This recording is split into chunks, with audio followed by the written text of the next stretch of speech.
Welcome everyone, Project 13. We are super excited for tonight. We have two sessions, and they're both focused on the time period on which we are. But it's actually not going to be talking about a holiday per se. It's the preparation for a holiday. We are in the month of, as Sarah said, Elul, which means that if you have some serious event coming up, say like a wedding, right, or a court case, or a Super Bowl, or something, you don't just waltz in and say, hey, I'm here. You have a preparation time. And so the Almighty, in his kindness, said, I'm going to give you guys an entire month to prepare for Rosh Hashanah, which next week we're going to do a deep dive into Rosh Hashanah. So Elul is all about, right? Elul is all about finding out how to be our best selves. Bottom line. You know, you got like New York Times bestsellers, and I don't know, do people even buy books anymore with Kindles? All right, but you got this is the Torah's approach that in the month of Elul, we do a deep dive into our best selves and how to be our best selves. And I was thinking about what could we talk about that may not be like something that's talked about a lot, but maybe, just maybe, in the context of what's going on in America and even in Israel, with people maybe expressing themselves to or at other people in maybe the not nicest tones. I said in my email, for those who got the reference, there's no debate that this is where we should be tonight. We have the leaders of our nation who basically stand up for 2 hours and basically try to destroy the other person. That was basically what's going on. Now, wonderful thing about politics, about Project 13, is that we check politics at the door and we go to Torah, because the Torah is the ultimate unifying thing. But it's an amazing thing and has an impact on an entire generation of Americans, that the tenor of vitriol, of, that's a fancy word, of acerbic, of caustic, of like very harsh speech is the norm. Okay? And so therefore, we wanted to do a deep dive into speech. And what is speech? And what do we take for granted about it? And maybe there's some ideas that we can actually figure out that would dramatically change ourselves for the good as we're preparing for the most important event, meeting of the year, which is Rosh Hashanah. Okay? We ready to rock and roll? Okay. So without any further ado, Rabbi, could you scroll up just a little bit, the source just on the previous page, just a little bit before, right there. Okay. Pirkei Avos, okay, which is the, as we like to say, the greatest hits of Jewish ethical wisdom. It's part of the Mishnah, which was codified by Rabbi Yehuda Hanassi, Rabbi Judah the Prince, okay, who is the cool, amazing leader of the Jewish people, post-Roman times, had a window of opportunity and said, you know what? All of Jewish oral law, explanations behind the explanation, is going to get lost. It was supposed to stay unwritten, and he wrote it down. Unbelievable. You took a big guy to do what was quote unquote not supposed to be done. Obviously, was the right decision at the time. And he says an unbelievable thing. There are 6 chapters, this is in the 5th one, with 10 statements. The world was created. Okay? So this is one of the famous statements in our rabbinic literature that talks about the power of speech, which is what we're going to delve into right now. All right.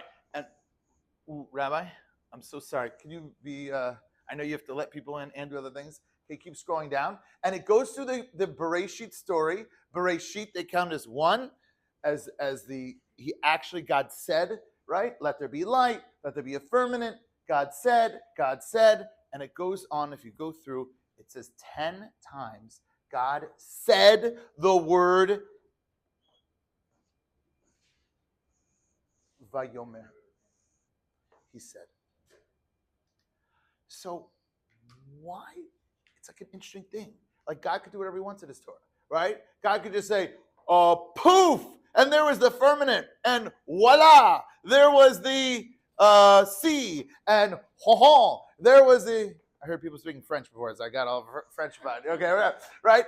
And like, what we just check it again, and God said, well, exactly to whom was God speaking? It's like God has this, crowd of angels like, yes, I have a big announcement to make. Let there be light, right? So clearly God did this as a message for us.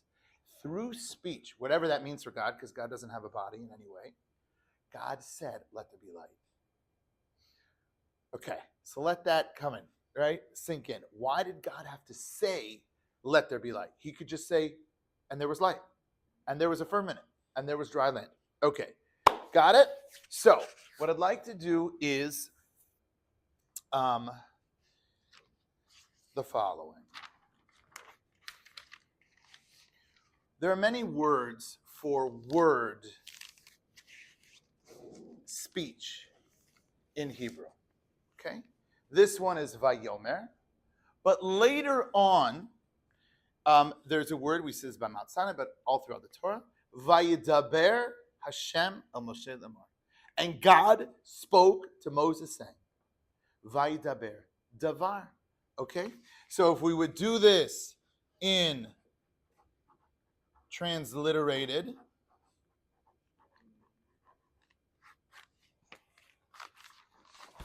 how would you translate davar? Nibu, we have some Israelis here who might be able to tell us. What? A thing? Hold on. Time out, Ohad. Hold on. I need a timeout. You're telling me it's a thing? Hold on. Does that make sense? We just said that davar is speech. It's a whatchamacallit. What is the whatchamacallit? It's a... Who's on first? Could someone please tell me what this word means? Davar.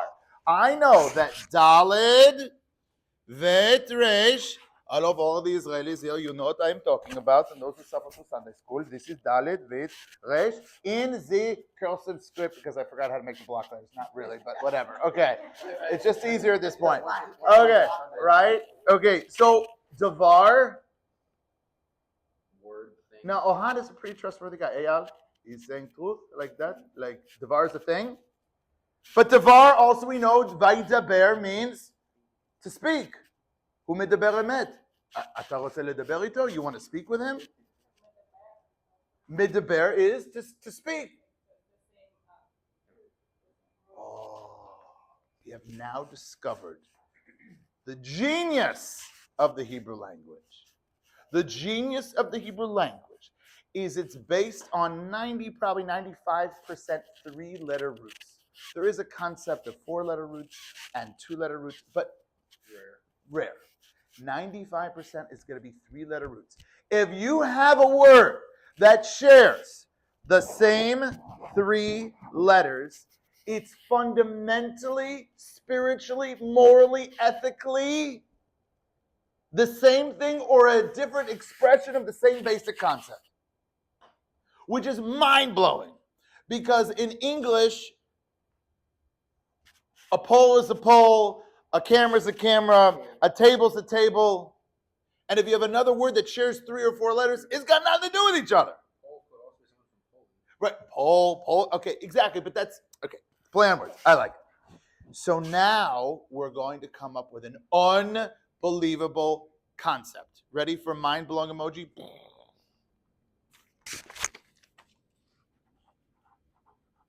Do you like my low tech here? I like low tech better tonight. A word is a thing. What does that mean? What does it mean? Not a mistake. Dalet Beit Reish. 3 same letters. Speak it out. Meaning? God used his words to create. But now we're going noun form. Sorry to get too grammatical on you. I know it's like high school, but like the noun form, not the verb form, the noun form. The same word for word is the same word that describes a thing, an item. Which means what? reality. When I speak, I create things. Speech is a thing. It's a reality. It creates things.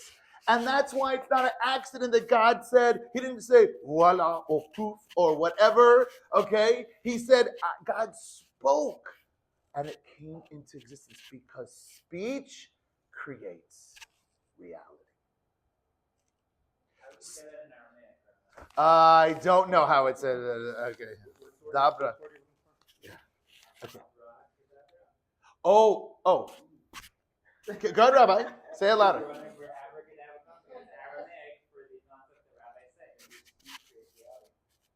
Right, so break it down.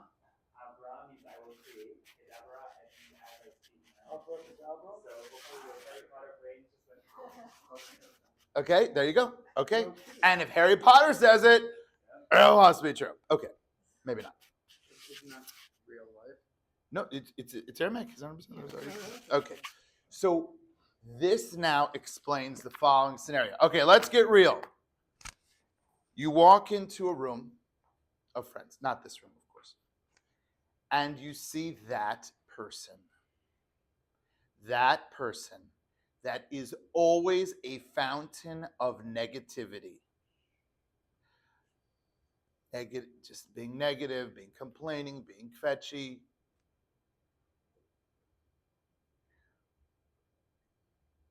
What do you want to do?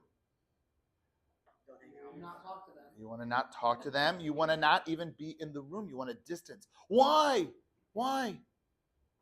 Because through this person's speech, they are creating a reality of negativity.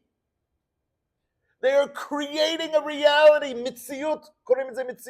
They're creating a reality of negativity. Let's play the opposite game.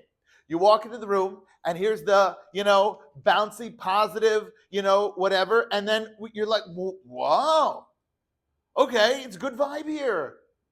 Because you literally create a reality through your speech. Okay, I want to take a poll. Ready? Yada-da. How many people have heard? I'm sure it will be everyone. Sticks and stones may break my bones, but names will never hurt me. Okay? 100%? Rubber and glue, the whole thing. We got it. Okay. How many people think that that's true? I think it should be true. Should be true. If we had very thick skin. I think that there's like a certain point to which you can be harmed verbally to a point, but it will never compare to physical harm. Well, I was just giving an example. As a kid, I broke this wrist, arm, wrist, whatever, twice, basically the same place. Okay, honestly, I'm like ancient. You don't even know how old I am. Okay, whatever. Have not even thought about it in 40 years since I last broke it. Okay, but boy, oh boy, do I remember some comments that were made when I was a kid. And I came from a great family. It's not a family, but like a teacher. To this day, I remember it like it was yesterday, and I still, when I think about it, get upset. What was the comment? I'll tell you, not a serious one, but I'll tell you one that actually impacted me. It's crazy. Okay, I had a French teacher. Je ne parle plus français.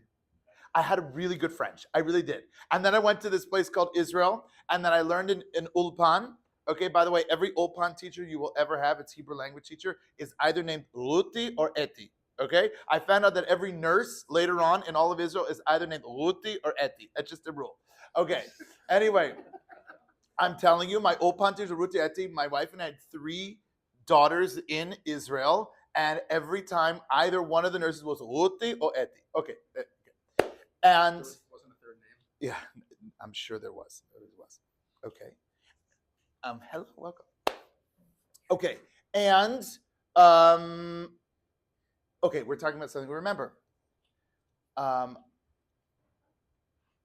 My French teacher, who was great, when I was in 7th grade, Do you know what a boy's voice is like in 7th grade? Very high pitchy and cracky. Yeah. So excited. Okay. Right, timed perfectly for his bar mitzvah. Amazing. Right, the band more, the barrel Israel, Martoli. So we're singing French songs. And in the middle of the class, she told me, please do not speak. Do not sing. Your voice, it ruins the... Wow. Now, the reason why I thought she felt that she could say that is because I actually loved languages. I still love languages. And I was like an 8 triple plus, and I was the best kid in the class. I'm not saying, I loved French. I love the languages. It was great. It was amazing. So I think she felt, and we were very close, she had some leeway. Secular men don't sing a lot. I know it's a very strange thing. I remember when I did not grow up observant. When I got into the observant world, I'm like there's this like residual of like, singing's like a girl thing. I don't know why that is. Maybe that was just when I grew up. I don't know. It's not true. And then when we started singing more and more at Shabbat, it was whatever, I still had her voice in my brain. And it came to the point where one of my students, for whatever, needed me to sing at his chuppah. I always try to avoid it. But he needed me. He said, Rabbi, whatever the sixers was. And I'm thinking, Madame Murphy. I got Madame Murphy in my head. Now, I don't have the best voice, but I lead davening all the time. I know my limits. I know what I could do. Like a song leader, you just, okay. At that chuppah, I practiced. I had Madame Murphy's. She was a great lady. I'm just saying, she didn't even know what she did. One comment. And that wedding, I belted it out, and it was beautiful. And I said, Madame Murphy, this is for you. One comment, 7th grade, 30 years later, still was permanently lodged in my emotional and psychological reality. Thank God, wrist is fine. This is the power of words. This is the power to create and the power to destroy. This is something that we want to work on during Elul. Okay, I have the next section, but I just want to stop right now and talk, because the first part is about the power of words. And by the way, that was in the negative vein of this conversation. How many times do you remember a parent or a mentor or a teacher or someone saying, you got this. You got this. Can I share a personal story? One more personal story? That's crazy. I guess we're getting close already. I did 2 years at Stanford University. Eventually I finished. Well, now I'm not even sure I should say that anymore because they're anti-Semitic. But okay, whatever. It's a different story. And I was on a Jewish journey. And I realized that Stanford University might be a great place if you want to be an engineer, or if you want to become an NFL quarterback, if you happen to be the quarterback of the Stanford team. Okay, yeah. John Elway, Broncos.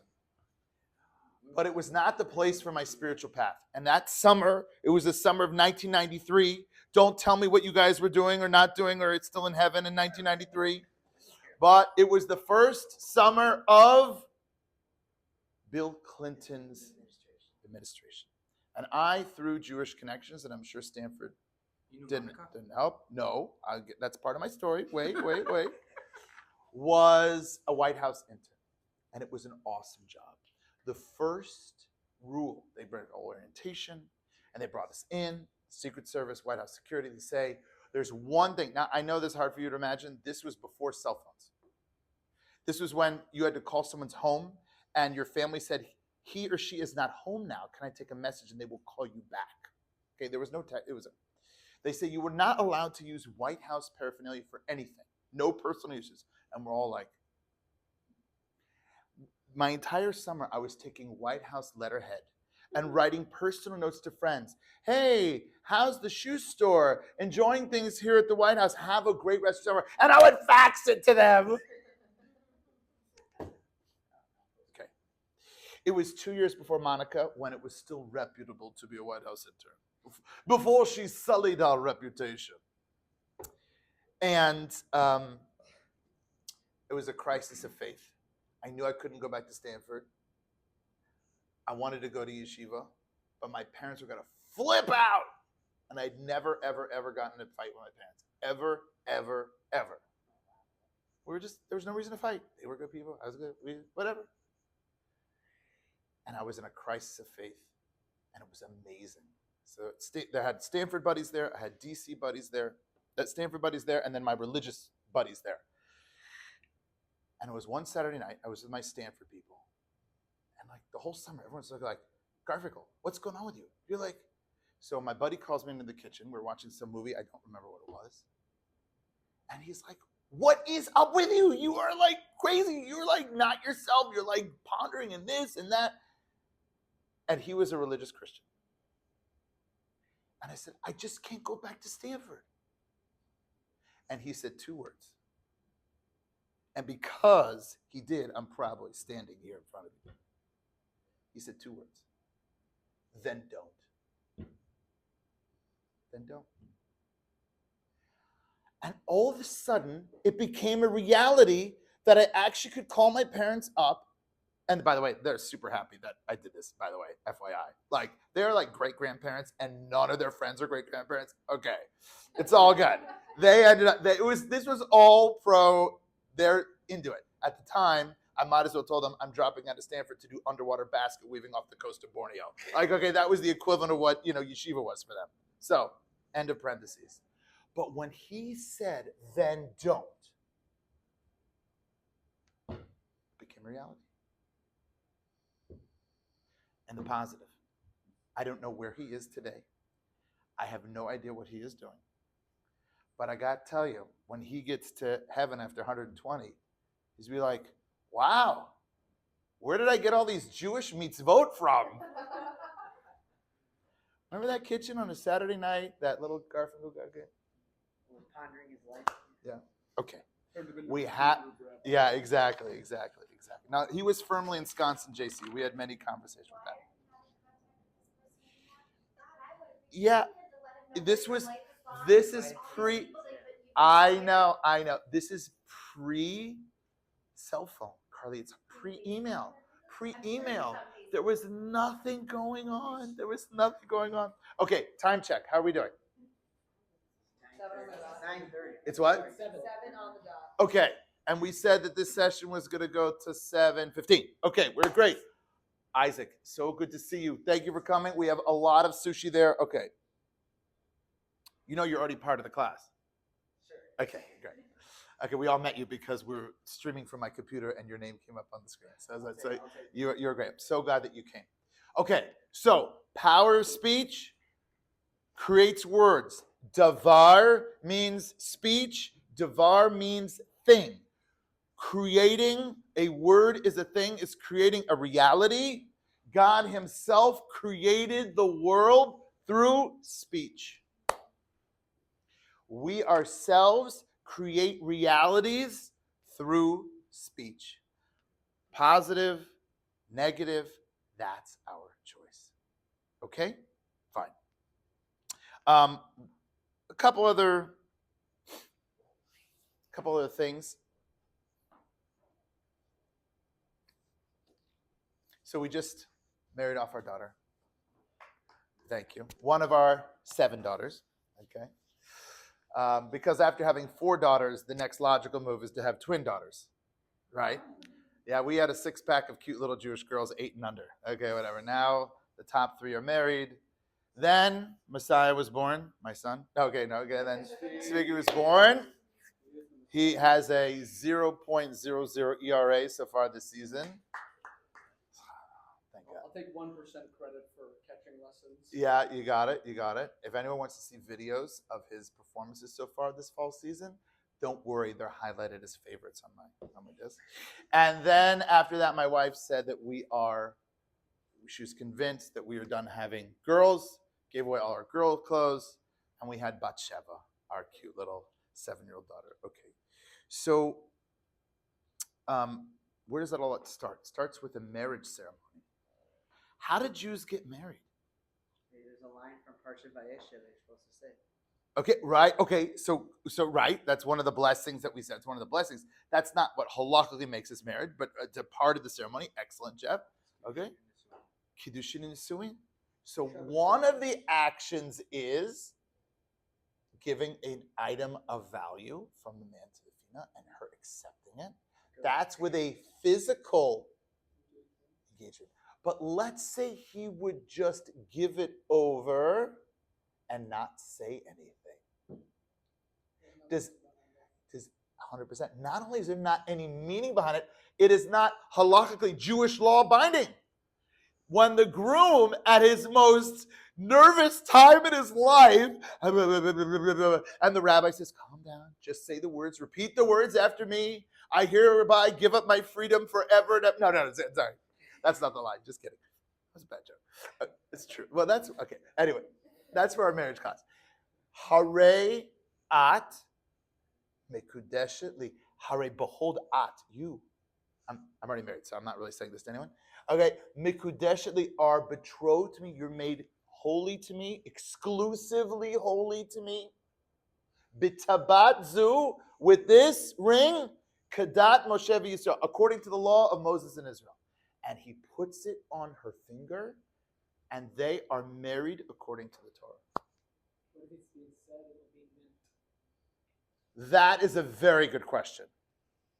We'd have to look up in, it's still, even without Kavana? Okay. Didn't they add another step because people were doing that? Okay. We're getting there. So what happens if he just puts it on her finger? Are they married? No. So we see there that words create a reality. They actually create a legal significance. Next part, afterwards, there's something called Sheva Brachot, the 7 blessings. So even though they're married in Kiddushin, there's a next part that's called Nisuin. And 7 people are called up to say 7 blessings. The husband and wife are not allowed to be together until those 7 blessings are said. Come on, Rabbi, what are you talking about? He gave the ring. He said this. You need more words? Just these 7 blessings? They're going to be the ones that are going to allow them to go be together, husband and wife? Yes, because words of holiness create holiness. So, okay, any questions now? Questions, thoughts? Okay. So now we see how amazing and powerful speech is. You see how the culture in which we live just takes it for granted? I want to share with you one law, at least for now. One law of what we call Lashon Hara. Lashon Hara is translated as literally evil tongue or evil speech. Lashon can be a literally tongue or speech. Evil, bad, icky. Yes. Okay, now, okay, great. Scenario 1. You are dining at your favorite breakfast brunch place.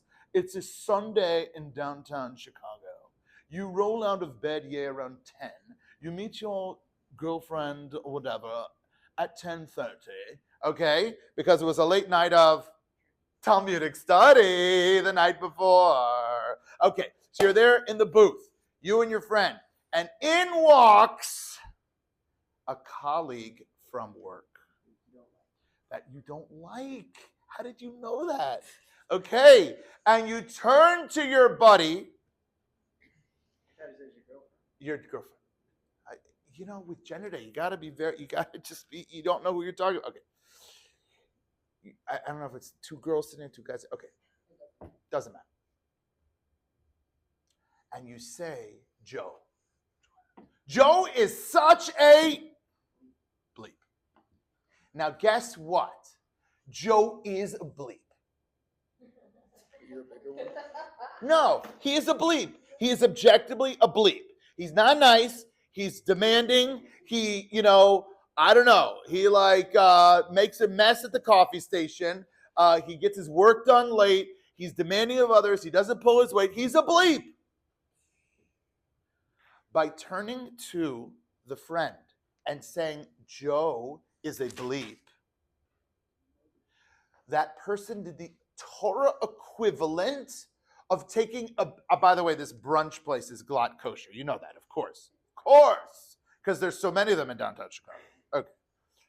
The equivalent of taking a big old pork chop.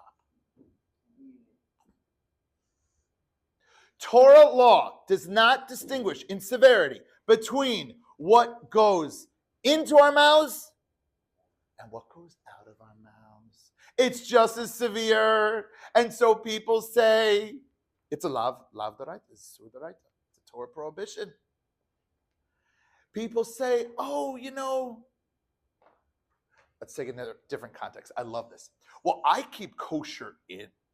Okay, but when I'm outside, I am a warrior. I'll eat kosher in and kosher. So, same thing with our speech. Some people are very strict about what goes into their mouths. Are we as strict at what goes out of our mouths? Same level of severity in the Torah. Same level of severity in the Torah. That what goes in has to be glatt kosher, should have a big CRC, OU, badat, before you'd go in. What agency is making sure that our words have a kosher symbol on them when they go out? My mother. Your mother. Okay, by the way, okay. We'll get to that in a second. Do you see this mind-blowing concept that the Torah is not only concerned with what we ingest, but what we produce out to the world in our words?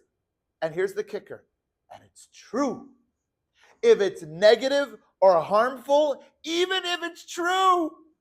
How many times ever as a kid you'd say things, oh, dude, that's not cool. Don't say that about that guy. Say, but it's true. Like the justification to say something, it's true, makes it kosher.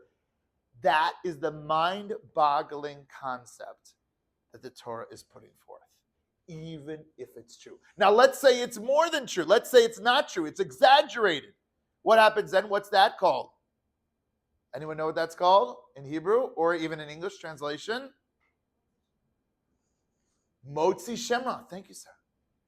Motzi Shem Ra. You're actually bringing forth a bad name. In English, we call that slander. Excuse me. We call that slander. Which is even a more severe prohibition.